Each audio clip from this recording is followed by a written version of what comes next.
जय जगन्नाथ नमस्कार आपण मानक फूडी एसके शिवना चैनल को बहुत सारा स्वागत जनाऊँगी। दर्शक बंधु आज आम बनैबा अटा आउ टमाटो रे पूरा स्वादिष्ट जलखिया पूरा कम समय बनैबा बिल्कुल पूरा नुआ उपाय मु बनैबी। एबे किंतु बाजार रे प्राय टमाटो पूरा कम सस्ता रे मिलुची आ अटा भी प्राय समस्त घर अछि आपण माने एमति बनै परिबे। किंतु रेसिपी टाको प्रथम शेष पर्यंत पूरा संपूर्ण देखंतु स्किप करंतुनी मु केमति बनाउची आ आपण माने भल लागले गोटे कमेंट माध्यम जणेबे आ शेयर भी करंतु। चलतु आम स्वादिष्ट रेसिपी आरंभ करवा पूरा कम समय। सब बंधु देखो मु टमाटो नहीं 5टा छोट साइज टमाटो अच्छी टमाटो जो नबा ना से पाचिला टमाटो नबा देखो आउ टमाटो ये जो पछपटा एमती काटिदबा काटिदेकि आम कौन धोईक भलसे काटिदबा गुंड गुंड करी मु टमाटो जाक जमी काटी देखो पछपटा एमती काटिक एमती खंड खंड कर आउ चाहिए गुंड करपारती कहीं एमती भी हेल्ले चलो जेहतु ग्राइंडर हम ग्राइंडर जार नहीं जावा आम से बिना पानी नदी ग्राइंडर करिया कहीं टमाटो टी पानी अंश थाए एमती आम सबूतक नहीं आगे प्रथम ग्राइंडर करदे। देखो मुझे ग्राइंडर कले आनी चिकन बाटी देती चलतु आम साइड रे रखीदबा।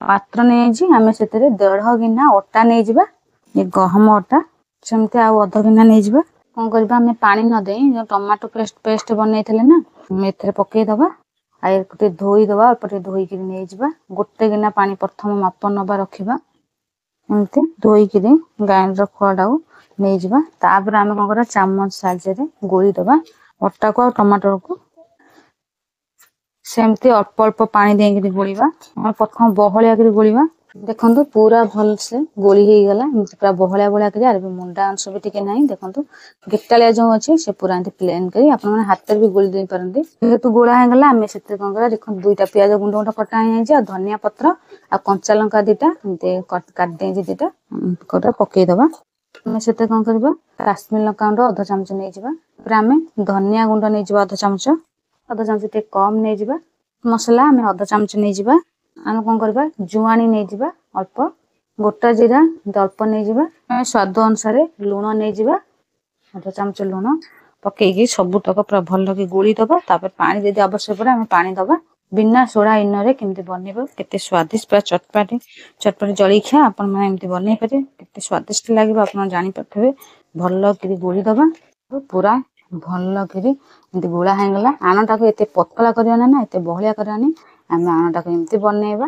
देखो जमी चकुली पिठा बनाओ बिना इन सोडार बनइब पूरा चटपटी जलखिया पूरा कम समय आप सकाल के तरबार किसी बनवा चाहते आम एमती बनई पारे पूरा सहज आ रेसिपीटा प्रथम शेष पर्यंत देखो पूरा संपूर्ण स्किप भी करतुनि जेहेतु पूरा गोला हो गला चलते आम बनइबा।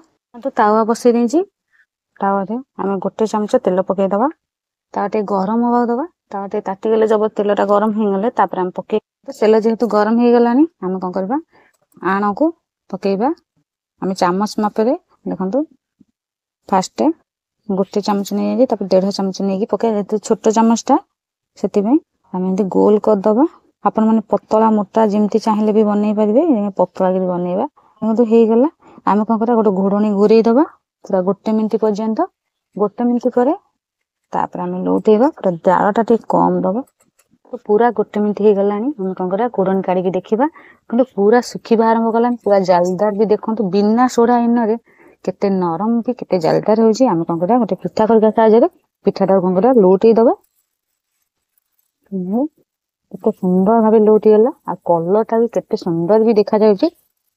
आम सेमती आपण माने तेलटा सेमती आ चारिकड़े अल्प टे तेल पकईदब कहीं एपाटा जो सामान भाव रहा सेपाटा भी सामान हवा दरकार आउ घोरैबा किसी आवश्यक ना से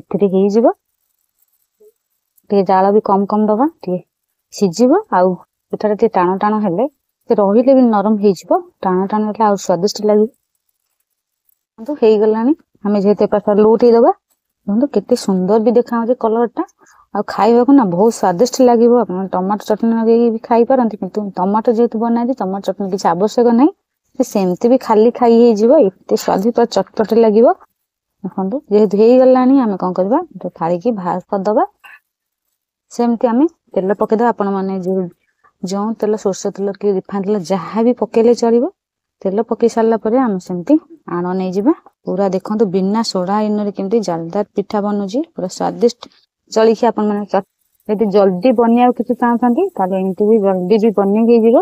ଦେଖନ୍ତୁ ପୁରା କମ ସମୟରେ ବନିବ, ଆଉ ସମୟ ବି କମ ଦରକାର। ଯେହେତୁ ଗୋଲ ହେଇଗଲା ଆମେ କଣ କରିବା, ଗୋଟେ ଘୋଡ଼ଣୀ ଘୋରେଇ ଦବା, କିନ୍ତୁ 1 ମିନିଟ ପର୍ଯ୍ୟନ୍ତ ଘୋରେଇ ଦବା।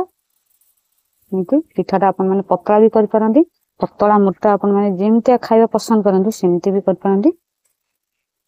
1 ମିନିଟ ହେଇଗଲାଣି, ଆମେ କଣ କରିବା ଘୋଡ଼ଣୀ କାଢିକି ଦେଖିବା। ଦେଖନ୍ତୁ ପିଠାଟା କେତେ ଜାଲଦାର ବି ହେଇଯାଇଛି। ଆମେ କଣ କରିବା, ଚାଲନ୍ତୁ ପିଠା ଖରିକା ସାହାଯ୍ୟରେ ଆମେ ଲଉଟେଇ ଦବା। କେତେ ସୁନ୍ଦର ବି ଦେଖା ଯାଉଛି। ସେପାଟ ସାଇଡ ଲଉଟା ଲଉଟି ହେଇଗଲେ ଆହୁରି ବି ସୁନ୍ଦର ବି ଦେଖାଯିବ। ପୁରା ସହଜ ରେସିପି ନା, ପୁରା କମ ସମୟରେ ଆପଣ ମାନେ ବନେଇ ପାରିବେ। ଆଉ ଆପଣ ମାନଙ୍କ ଭଲ ପାଇବା ଆଶୀର୍ବାଦ ରହିଲେ ମୁଁ ଆଗକୁ ଆହୁରି ବଢି ପାରିବି, ଆହୁରି ଆପଣ ମାନଙ୍କ ପାଇଁ ନୂଆ ନୂଆ ରେସିପି ଆଣିପାରିବି।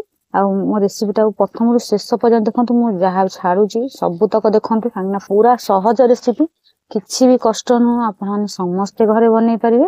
ଦେଖନ୍ତୁ ଯେହେତୁ ଦେଖନ୍ତୁ ଏପଟ ସେପଟ ଲଉଟେଇ ଦେଲି, ତାହେଲେ ସେମିତି ସେପଟ ଟିକେ ଦାଗ ଲାଗିବା ଦବା।